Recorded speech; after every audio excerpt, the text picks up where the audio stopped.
যাচ্ছিলাম এদিকে, পাইলাম একটা আপেল গাছ, কতগুলো আপেল পড়ে রয়েছে।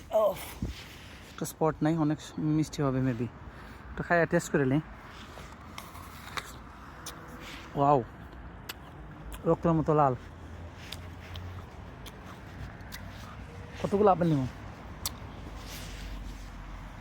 আমি গাছ থেকে পারবো, এটার একটা এক্সপিরিয়েন্স আছে আমার বাংলাদেশে গাছ থেকে আপেল পাড়ার। চিন্তা করতেছি কীভাবে উঠা যায়, বা লাঠি। আচ্ছা, একটা লাঠি আমি কালেকশন করে নিচ্ছি। এই হচ্ছে আপেলগুলো, দেখি।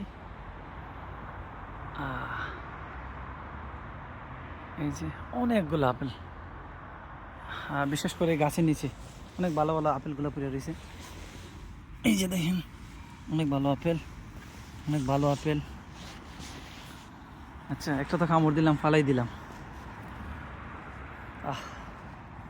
আমার দেশে যদি হইতো তাইলে হয়তো মানুষের চাহিদাটা অনেক কমতো।